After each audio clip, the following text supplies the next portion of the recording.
নমস্কার, এই বেলা বাংলায় আপনাদের সকলকে স্বাগত। আপনাদের সাথে আমি চন্দ্রিমা। স্বাধীনতা দিবস উপলক্ষে এই বেলা বাংলার পক্ষ থেকে আপনাদের সকলকে জানাই শুভেচ্ছা। স্বাধীনতা দিবসে লালকেল্লা থেকে বড় ঘোষণা প্রধানমন্ত্রী নরেন্দ্র মোদীর। প্রতি বছর 1 কোটি যুবক যুবতীকে দেওয়া হবে কৃত্রিম বুদ্ধিমত্তা বা এআই এর প্রশিক্ষণ। এবারের স্বাধীনতা দিবসের মূল বার্তার অন্যতম কেন্দ্রবিন্দু যুবশক্তি। প্রধানমন্ত্রীর লক্ষ্য 2047 সালের মধ্যে ভারতকে বিকশিত ভারতে পরিণত করা। আর সেই লক্ষ্য পূরণে সবচেয়ে বড় শক্তি হতে পারে দেশের যুব সমাজ। প্রধানমন্ত্রীর কথায় দেশের তরুণ প্রজন্মের উপর তার ভরসা রয়েছে। তাদের দক্ষতা, প্রযুক্তি জ্ঞান এবং উদ্ভাবনী ক্ষমতাই আগামী ভারতের গতিপথ বদলে দিতে পারে। এই ভাবনার অংশ হিসেবেই এআই প্রশিক্ষণের ঘোষণা।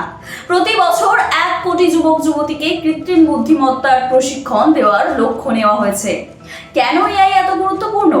কারণ চাকরি থেকে ব্যবসা, শিক্ষা থেকে স্বাস্থ্য, প্রায় প্রতিটি ক্ষেত্রেই এআই দ্রুত পরিবর্তন আনছে। তাই ভবিষ্যতের কর্মসংস্থান ও প্রতিযোগিতার বাজারে ভারতীয় তরুণদের এগিয়ে রাখতে এআই দক্ষতার উপর জোর দেওয়া হচ্ছে। বার্তাটা স্পষ্ট, ভারতকে শুধু প্রযুক্তির ব্যবহারকারী নয়, প্রযুক্তি তৈরি ও নেতৃত্ব দেওয়ার দেশ হিসেবেও গড়ে তুলতে হবে। আর সেই পরিবর্তনের কেন্দ্রে থাকবে দেশের তরুণ প্রজন্ম। আসলে আজকের তরুণ শুধু ভারতের ভবিষ্যৎ নয়, তরুণরাই গড়বে আগামী ভারতের পরিচয়। আপনারা দেখতে থাকুন এই বেলা বাংলা, শিরোনামে সবার আগে।